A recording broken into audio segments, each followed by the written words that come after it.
Once again, we welcome you to Moving Forward with Young Voices. And we are happy to welcome back to the program Kyle Moran. Kyle is joining us as our first guest in this week's program. Kyle, for those who are meeting you for the first time, take a moment here. Tell us a little bit about yourself. Sure. So I'm a Young Voices contributor. I've been the policy fellow for a few weeks now, so I've been focused a lot on the developments in the tech world. I have a strong background in the Middle East, international relations. I've worked at the American Enterprise Critical Threats Project. I'm looking at an article you wrote for realclearpolitics.com, and the title is Breaking Up Google. Google, rather, could be a disaster for open internet. Now, I understand that Google and some of these big tech giants, they're always attracting attention because they command a pretty big market share. Who wants to break up Google at this point? The government is pushing a lawsuit against them as an antitrust case. So they are pushing, not necessarily, there are alternative outcomes that could happen as well, but one of the main priorities is to break up and spin off the Chrome browser from Google's parent company, Alphabet. So that's been a big case that's been ongoing. And because of how central Google is to the internet's entire ecosystem, this would have very broad ranging implications that I don't think the government has really taken into account here. And I think that they really should be, because when you start seeing headlines like OpenAI is making offers to buy Chrome, this is not this is not what antitrust looks like, is what I'll say there. Yeah, I just have to wonder, what is the end result supposed to be? Let's say that the government succeeds in getting Google to sell off Chrome. What what's supposed to happen at that point? What problem have they fixed? They simply think that Google has too much power and has grown too big with too little competition. But the issue here, and I would just like to preface that this was an interesting piece for myself to write, because I am not a fan of Google at all. I try to avoid as many Google products as I can, and I typically do a good job at just avoiding them like the plague. They do not have a very good reputation on respecting user privacy. So that out of the way, I still think that these antitrust cases against Google would be very damaging to an open and privacy respecting internet for several reasons. First off, the only browser out there that works on both Macs and PCs that is not based on Google's open sourced version of Chrome, which is essentially Chrome minus all the Google components. So anything including Microsoft Edge, and there's also some others, Vivaldi, Brave come to mind. Those browsers are all built on Google Chromium. So it doesn't have any Google components in it, but it's basically, if you take Chrome and strip out all of Google's software that they add in to do things that they don't disclose. So that's how you get Chromium. The only browser not built on Chromium out there is Firefox. But interestingly, the almost 80% of the revenue that Mozilla brings in is from an exclusive search agreement deal with Google. So if you're breaking that up, and the government's alleging that it's a monopoly because they're paying all these other browsers to make Google the default search engine, that would eliminate 80% of the revenue to the top competitor to to Google Chrome in the name of antitrust. Unreal. I just had no idea that there were so many so many different avenues, by which these companies are a part of our lives. This is all going on behind the scenes, if you understand what I'm saying. I rarely stop to think about, but in order for this to work, these things have to work together. So tell me this, if the government weren't intervening, what is the harm that ostensibly would be done to the public if Chrome were to remain a part of Google? Absolutely none, because you'd be able, like myself, to choose alternatives. Personally, I use Brave, which is based on Chromium, so it runs as fast as Chrome, because at this point, the internet has almost been built to run on Chrome browsers. So anything including from Brave to Edge. Edge is probably the biggest alternative to Chrome that's built on Chromium. Um, all of these would be potentially at risk because Google is not obligated to provide an open sourced version of its browser. It does so in part to benefit itself because it does expand the market share of Chromium based browsers, but it could shut that down, but it hasn't. And any new buyer of it would be in the possibility of then shutting it down because it doesn't have the track record of providing it as open sourced as Google has for years. Well, I think you do a very good job of connecting the dots as to how, look, this doesn't just affect one company. This actually would have a ripple effect across other companies and frankly across the open internet as and for those like myself who wonder, when we say open internet, what exactly are we describing when we use that term? It is kind of a nebulous term, but for the way I'm using it is to describe internet that has open sourced alternatives. So open sourced means that it's out there that people who are more intelligent than myself can look at the code of these browsers. So Chromium is open sourced. So these different companies can take that data, that code, and build their own software into it. So Edge has built Microsoft Copilot into it. Edge is not itself open source, so you don't really know exactly what's going on behind the scenes there. But a browser like Brave is, so they have a built-in ad blocker that works very well. So they've been able to take the open source version of that and build on it, which is what we would love to see: free market alternatives without government saying you must do this, you must do that. So unfortunately, if they do spin off Chrome, the successor would be under no obligation to continue to provide this. So we may be looking at a very difficult situation for Chromium.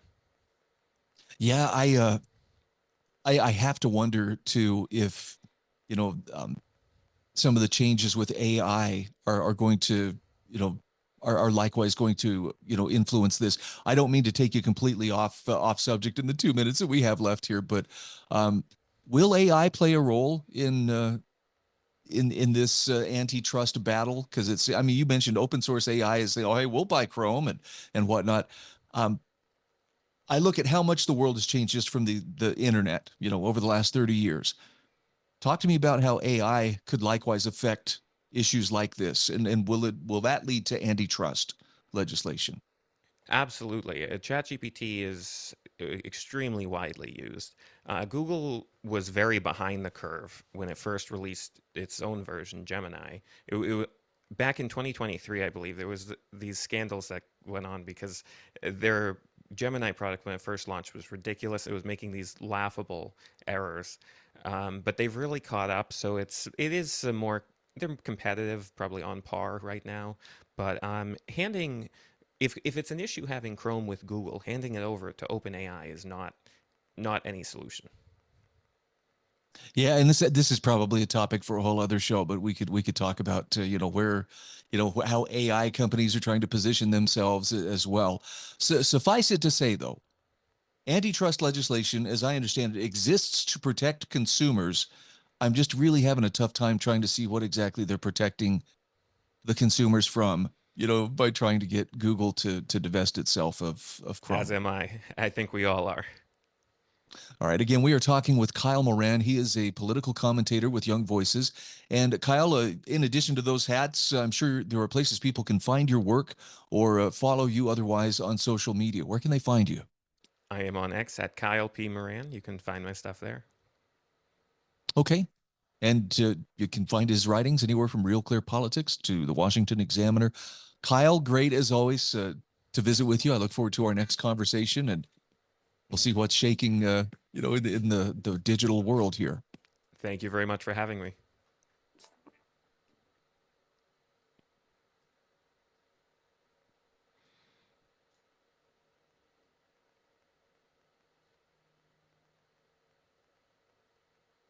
Okay, got it. All right. Thank you so much. I'm sorry, I kind Of of course. my mind started chasing a squirrel figuratively, and I was like, man, No, no, that was good. The questions were very good. I think that's a good conversation. I this is I work on Apple, so a lot of this is like, oh well, I don't really see a lot of issues here, but I know. I have Yes. an iMac as well. I'm a big Apple fan, but it's just there is no issue. Google is the default search engine on Safari as well. But if you don't like it, it takes 1 second to switch. So it's True. just a whole headache. But I wish government would protect me from that. Well, I really do. I'm kidding. it just doesn't make any sense to me. But we'll we'll see how it all plays out. All right. Let me stop the recording here.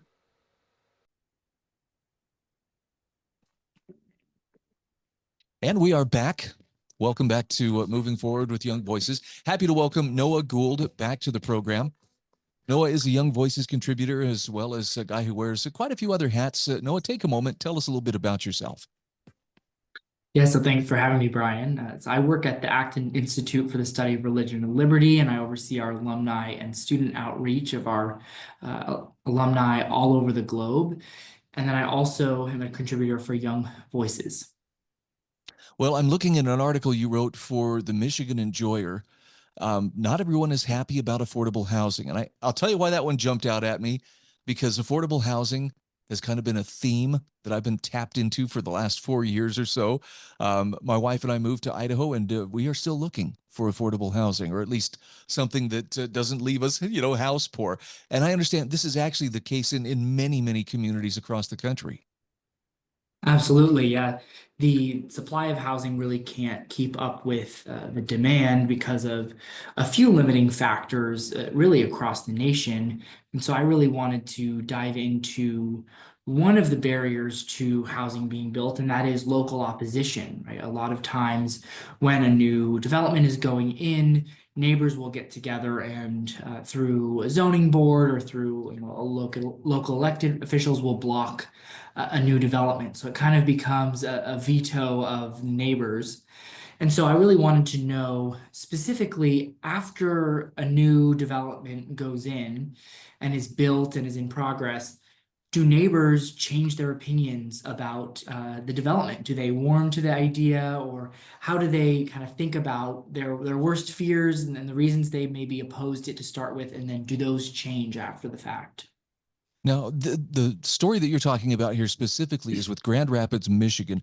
Tell me a little bit about the background here, about what was their struggle with affordable housing, and then why is it that when a solution comes forward, or at least a proposed solution, some people aren't happy about it? Yeah, absolutely. So this is actually a housing development that is quite close to my house where my wife and I and our two kids live.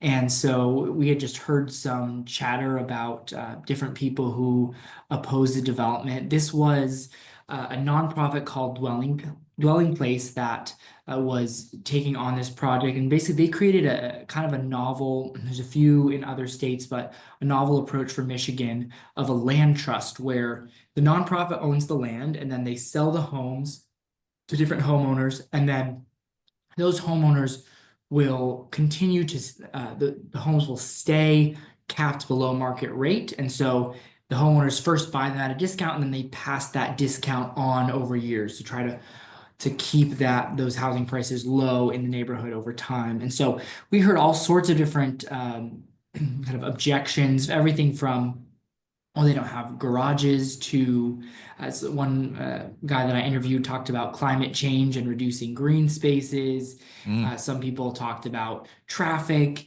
So there's all sorts of objections that kind of come out of the woodwork when you create this. And Dwelling Place did a really good job of getting community feedback, creating ways for people to do that. I think that one of the reasons that the development went through was that people felt very included in the process, and they tweaked the designs to make sure that people were happy with them. Is is this also a little evidence of not in my backyard kind of thinking, a little NIMBY attitude coming through? Absolutely. Yeah. And I think that the key here is to think about what are reasonable and consistent rules for zoning. I'm not anti-zoning rules as a category. There are certain things we do or don't want in neighborhoods, but we want to resist neighbors being able to change those laws through lobbying. And so, yeah, not in my backyard, of course, refers to someone who says, "Oh, yes, we need more housing for those other people," but just not near me. And really, the data does not show a decline in housing prices that people fear from these types of developments, especially really, high quality ones like this one that I profiled. So that fear of kind of reduced your own housing price getting reduced, it doesn't really show up. But I think really coming back to clear zoning rules that are consistent over time and can't be changed at whim because of one project you don't like. Yeah, that does seem like it would be prone to some mischief, especially, and I'm not saying neighbors would do this, but you get a coalition together of neighbors who feel like, well, it's in our interest to, by any means possible. It seems like they could really stir up some trouble where it may not be needed. Yeah, absolutely. And this was a kind of empty lot with people would have their dogs playing, that kind of thing. And so they loved that about it. I have to say that not everyone was against the project. I spoke with one pastor of a local church, and he was supportive. The idea of maybe new members in the community was exciting to some of his members. I spoke to one neighborhood resident who her mom was able to move into one of the units, so then get to be near grandkids, and so that was a really fun part of the story to see them interact. And then some people who maybe were hesitant at first, but then once new neighbors started moving in, the houses were built, they warmed to the idea. And I hope that that kind of process of community back and forth and discussion will help people change their mind about affordable housing and how it's built. And hopefully future projects will have better questions asked of the project and a better kind of community response process. Well, I kind of chuckle when you mentioned there was the one guy who was, well, we've lost green space by providing this affordable housing. And I'm just like, ah, I'm sure to, environmental lawyers and various government agencies, yeah, those environmental concerns probably are first and foremost, but I'm just, I guess I'm kind of surprised that even at the local level, that apparently is something that carries some clout. Yeah, and I think I could put two different kind of lenses on for that question. One idea is like in economics, you have trade-offs, right? So there is no perfect solution, and there are going to be trade-offs, and so you have to recognize, landowners being able to do, like I said, within clear, reasonable boundaries, do what they want with their land is important, and there will be some trade-offs, and I think we just have to recognize those. Another is in our kind of land use conversation in the States, we want to maintain a pro-human perspective here, right? So how is land use going to help people, help communities, help families, and not be kind of anti-development just as a category? Because we can easily kind of go into that, especially some of the climate narrative can be not really about protecting the earth, but just about keeping humans from doing things. And so that's a kind of certainly pro-human, pro-family perspective of we need to have new housing built, and hopefully this discussion is helpful to making that happen. Just out of curiosity, what is the population roughly there around Grand Rapids? How big a city is that? Yeah, so it's a medium-sized city, a few 100,000, and our housing woes are certainly not to the level of other parts of the country. And so this is kind of hopefully an example that's helpful of development. There is still some space to grow in Grand Rapids, and housing prices are not at the level of the rest of the country, although they are trending that way. So we are Okay. catching up to the rest of the country. No, that makes sense, and that's a big enough city that there's enough people, when housing is needed, it's really needed. Um, so how do we get to that point where community feedback can be provided, but it's not necessarily legally binding just because it's feedback? Yeah, so organizations that are putting in housing, I think, can be transparent and share openly with the community about what's happening and not try to. I think the community feels like it's being forced into something or doesn't understand what's going on. That can create worse backlash. And then I think for neighbors to have honest conversations around, yes, there are trade-offs, there might be some downsides, but do those downsides overwhelm, or are we going to let them overwhelm this general need that people have for housing? So I think that needs to be the start of the conversation to really allow people to understand trade-offs and hopefully have more housing be built. No, I got to tell you, that is one of the most down to earth common sense approaches rather that I've heard to a situation like this. So anyway, well done. This can be a very emotional topic, I'm sure, for those who don't want to see their neighborhood, go to lower Absolutely. income or And afford. talking to real people helps me kind of come up with, some of these insights. It's good to talk with real neighbors about what their concerns and questions are. Again, we are talking with Noah Gould. He's the Alumni and Student Programs Manager at the Acton Institute and a Social Mobility Fellow at Young Voices. Where can people find your work, Noah? So you can learn about Acton at acton.org. And also I'm on Twitter at Noah Gould1. I'd love to connect there.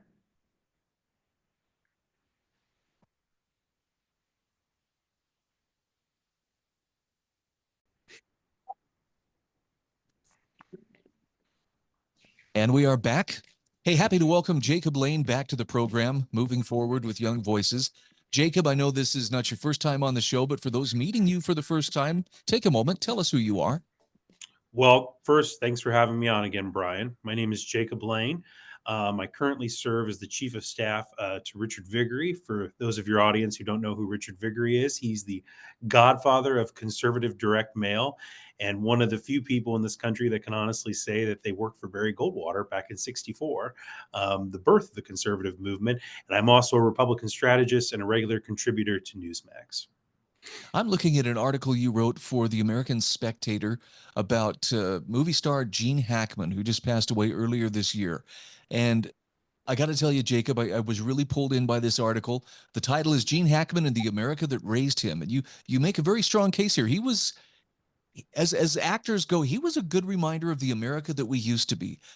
Tell me a little bit more about his story and why you would say this, Gene Hackman was actually not a bad archetype. Well, the thing about Gene is that Gene and I share a personal connection in the sense that we both grew up in the same small town in Illinois. And coming from a town of less than 30,000 people now, to say that you had Gene Hackman and we also have Dick and Jerry Van Dyke are also from our hometown, we're hitting way above our average in terms of celebrity power. That's for sure. But the purpose of the piece was that, you look at a guy like Hackman and you look at the illustrious career he had, two Academy Awards, four Golden Globes, multiple nominations. I mean, let's just go through the list of movies. Hoosiers, personal favorite of mine, Unforgiven, The Poseidon Adventures, Crimson Tide, Royal Tenenbaums. I know I'm French Connection. I know I'm leaving some out. I mean, really, when you think about his library of work and what he meant, he lived such a quiet and purposeful life, and he really wasn't loud. He let his acting do the talking for him. And that's so rare in today's culture where we have celebrities that want to post every minute of their life on Instagram or Facebook or Twitter. And Gene was a rare animal, and we don't see many of him anymore. There was an authenticity to him as an actor that I think really made him believable in whatever role that he was in. I'd contrast that with Jim Carrey, who has the amazing physical comedy and that cartoonish quality that makes him so versatile in what he's doing. But Gene Hackman, man, that dude just showed up and it was like, holy cow, he makes a very believable sheriff or spy or whatever it was he happened to be playing. Yeah, and I think it goes back to that Midwestern grit, and that Midwestern determination. It's funny. He actually was born in California. He was born in San Bernardino, and he moved to Danville when he was around 8 or 9 years old. And his dad actually worked for the local paper in my hometown that's still in existence till this day, the Commercial News. And Gene's whole life was like that, though. A lot of people don't realize that at 16 years old, he actually joined the Marine Corps, and he lied about his age so he could join early. And he served for 4 years in China. And his job there was to destroy Japanese military equipment that was being used by Mao's communist government against the nationalists over in China. And I just think that's the whole story of Gene's life, though, just that grit and determination. When he was at the Pasadena Playhouse, Dustin Hoffman was a fellow actor with him, and they were both underdogs. They were both rated the least likely to succeed. And it's sort of funny now when you look back at both of their illustrious careers that that was that dogged determination that kept Gene going. So maybe this is maybe it's too soon to be asking this kind of stuff, but I know the circumstances under which he passed away earlier this year caused a lot of speculation. I mean, there was everything from, oh, it was a hit um, to just a really tragic coincidence of events. What do they know for sure? Well, they know for sure that at first they thought it was carbon monoxide poisoning, which I think was a legitimate guess. It was not that. What it was is his wife died from some terrible disease that you contract from rodents. And keep in mind they lived sort of out there in New Mexico, Hmm. where these types of animals are present. So in fact, she died first. And at the time, Hackman was suffering from Alzheimer's. He, many cases, many people said he was already on a downhill slope. And after his wife died, unfortunately, suffering from Alzheimer's, he really didn't know what to do. And then he died a few days later. That's sort of Bad. that's. I mean, it's tragic, right? I mean, you have this big illustrious career, and again, you can't say we lost him early because he was 95 years old. He lived a very fulfilling life, both on screen and off screen. But at the same time, though, to go out that way, it is really sad. Well, it kind of harkens back to that simplicity that you mentioned that would have reflected the kind of upbringing that he had. It wasn't flashy. He didn't have a big, going away party or anything like that. It's just, No, it's just, and I write about this a little bit in the piece back in our hometown. The theater where Hackman actually fell in love with movies as a child. It was named the Fisher Theater. It was in desperate need of repairs. It was close to being condemned and tore down in our downtown. And Gene, along with the Van Dyke brothers and Donald O'Connor, whose claim to fame was Singing in the Rain, all were from Danville, Illinois, and they came together to raise money for the theater. But Gene did it in a typical Gene Hackman way. Not a lot of noise, not a lot of flash. Sure, the local paper was there. I think he had the intimate connection there with his father working there all those years ago, but that was it. And that's just Hackman. Like I said, Hackman let his acting speak for itself. And I think you look at each role he took on, whether it was Norman Dale in Hoosiers, Coach Norman Dale in Hoosiers, or if it was the French Connection role, or if it was, I mean, any role he was in, he just let his acting speak for itself, and he didn't need a lot of flash. He was that good. and we forget that. You point this out in the article, but fame is noisy today. I mean, how many influencers who's worth his or her salt, how many of them would go anywhere without their phone to film their every move and show every emotion, that they're experiencing at this moment? And Hackman comes from a time when, yeah, the quality of your work was what you did, and you didn't have to go around having a minute to minute press conference with your smartphone. No, I don't know. I don't know what he would have done in the age of the smartphone. And I say that too for others of his era too. Look, I said that Dick Van Dyke was from my hometown of Danville, Illinois. Dick Van Dyke's very much that same way. You don't see him in the press all the time. Sure, people are amazed at the fact that he's nearly 100 years old and still hopping around and still what seems to be in pretty wonderful health for his age. But at the same time, he comes just from that era where they didn't need that. They like I said, they let the acting speak for themselves, and they acted for the sake of acting, not for the sake of glory. And it really is cool to say that I share a hometown with some of the legends like that, especially a legend like Gene Hackman.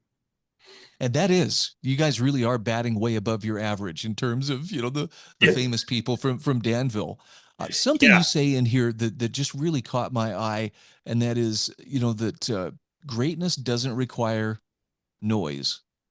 Mhm. And Yeah. that's so easy to forget, but I'll tell you, the next time I watch a movie, the next time I see one come up when we're trying to find something to watch, and I see Gene Hackman's in it, I'm gonna want to watch it just because um, of the way you've described that alternative of he didn't have to be big and flashy and Oh, popping horns every 5 minutes to get people's attention. He just showed up and did a killer job, and that was that.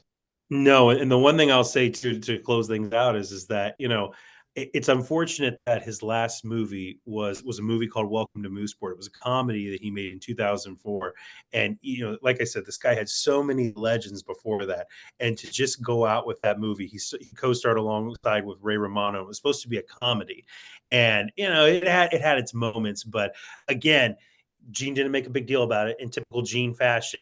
He entered with Bonnie and Clyde, and he made his exit. No big deal, not flashy at all. And I think that's the way he would have wanted it. So. Again, we are talking with Jacob Lane. He is a contributor for Young Voices. And Jacob, where can people find you on social media? Sure, you can find me on X at Jacob Lane USA, and you can also find me on Newsmax on a semi-regular basis.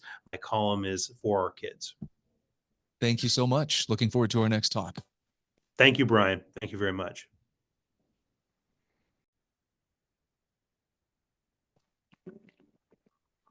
Welcome back. This is our fourth and final segment today on Moving Forward with Young Voices.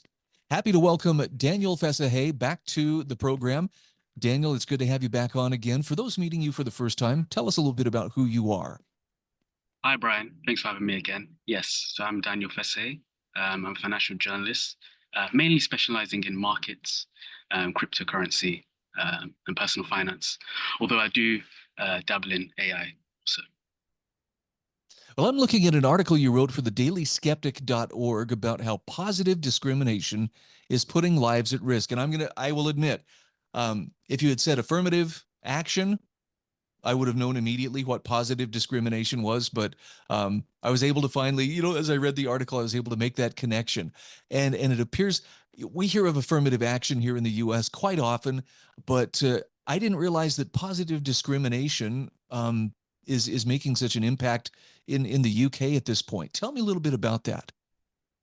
Yeah, as you quite rightly said, in the US, your viewers and listeners will probably be more aware of affirmative action, and it's quite similar, to be fair. In terms of sort of positive discrimination, though, in the UK especially, sort of as maybe your listeners previously would have known, sort of initially I was here to talk about the police in London, but there was a sort of case recently in the UK, an example rather, that showed that the West Yorkshire Police, which is actually one of the biggest police forces in the UK, were, according to the Telegraph, I suppose, positively discriminating sort of white candidates in favor of those that are maybe Black, Far East Asian. And what they said was, according to one whistleblower, was that because of the lack of, as they would say, sort of representation of ethnic minorities, just so your viewers understand, especially in West Yorkshire, I mean, it's a very sort of densely populated area in terms of migrants. There's quite a few migrants there, sort of ethnic minorities, rather.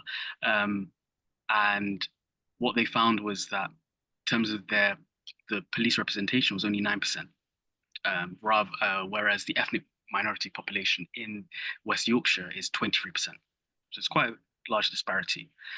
And what this whistleblower found was that what the West Yorkshire Police were doing was categorizing the prospective sort of police candidates into sort of this Olympic style medal sort of awards, where gold would be those that are sort of Black and Far East Asian, silver would be Southeast Asian candidates, and bronze would be for white applicants. That would include Irish and Eastern European.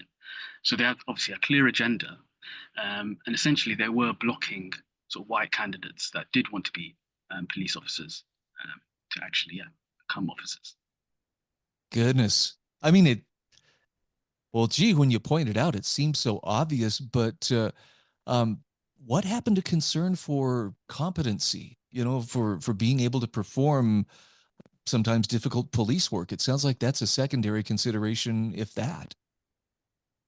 Yeah, totally. And that's really what I argue in the piece. I think there is this idea of, I suppose, helping sort of those that maybe historically have not had sort the opportunities to get to certain places and certain schemes run. And providing it works well, I'm all in favor of that. It's quite clear to see. But I think there is a difference when it comes to jobs that require sort of that sort of above and beyond, like in terms of when it comes to health, whether it's, police, sort of you need the right competent person there, whether it comes to sort of aviation, and there's obviously a big story in the US and it keeps circulating. United Airlines, I'm sure we'll get onto that. And yeah, so I think there's a difference that needs to be made, and it's sort of not often made, I think, where, of course, most people, if they are against the sort of positive discrimination, affirmative action, they're just not for it and they will just stick at that. But I don't think there's a nuance there in terms of, I feel like there needs to be more emphasis placed on jobs that are sort of life and death. I like the examples you use, and you'd mentioned United Airlines, which I know they've been bragging for some time. Well, we're going to make sure we're celebrating, the accomplishments of women or people of color. And so I think you mentioned in the article, at least 50% of their 5,000 new pilots they train by the year 2030 will be women or people of color. But you point out, what? When someone's landing your plane, you don't really care which diversity boxes they check off. You want to know, can they do this? Same thing with a brain surgeon, or I would assume with a police officer, if you're putting someone in a life or death situation, you want to make sure that competency is first and foremost, as opposed to, well, but they had the right skin color or whatever. Yeah, precisely. I think, like I sort of argue in the piece, when you're going through these scenarios, when you're on the plane, going into theatre for surgery, these sort of diversity quotas, they're not coming into your mind. You probably obviously can see that the person may be of whatever white, just through your eyes, but in that moment, nothing sort of, you're just thinking to yourself, if you're on the plane, let's just hopefully pray to God I land safely and everything goes smoothly, or if you're in surgery or whatever, then that it all goes well. I think it's quite, so I suppose it's really ridiculous that we are at a point where sort of life or death professions do or seems to be sort of bowing down or acquiescing to this actually sort of, for lack of a better term, this sort of, I suppose, woke agenda in that sense, because, yeah, I think people just do not care. They just want to be safe and just want to go along with their business. Well, it's refreshing to see someone making the case that, the best person for the job is a standard that still matters. And it's not a matter of being insensitive, or this isn't knee jerk, right-wing reactionary. Well, the left wants this. Well, I want this. It really comes down to, we want competency, but it sure feels like the scales have tipped very, very far in the direction of, but let's make sure we're being inclusive about that competency. Yeah, no, totally. I think if we have this sort of middle ground where we can actually, I suppose, say that, there can be certain things done so that the best possible the best possible candidate can land at that job that maybe historically has not been able to do that. If you do certain things and certain schemes, and they are out there that actually do allow that, but that doesn't directly, I suppose, affect someone else as well. So with the case with the police, when you are blocking a group to make another group go forward, I think that there lies the problem, because then we get reverse discrimination. So you're really going against what you're actually trying to push for. And there's been many cases of that actually in sort of, your viewers will probably know, historically in Los Angeles, the LAPD, since the 90s, many cases of reverse discriminations, where they, where things have happened where, sort of maybe the Black or Hispanic candidate has been elevated, through promotions, where they were less qualified than the white candidate. And I think if we just sort of even the playing field, we obviously introduce certain schemes that can help those that historically haven't had the opportunity, but we don't do it in a way where others, are blocked. I think that's really the, I suppose, balance that we have to have. I love how you point out in the article that, how would it make someone feel, to know that, well, I was designated as a bronze, level potential police officer. No matter how hard I work, no matter how talented, I'm still going to be seen as less than because of identity politics. That doesn't seem like a very fair way to do things, does it? No, no, it doesn't. And yeah, I mean, we are human. People, are not statistics in that sense. We do have feelings, and this will be going through the minds of those that do, that are picked, let's say, or even in the office. These talks will be taking place behind closed doors. But sadly, I think with many cases, it's all about sort of advertisement, um, and it's just to do with financials. Really, I mean, they couldn't care less about how we feel. Daniel Fessahaye, thank you so much for visiting with us today. Great, thanks for having me.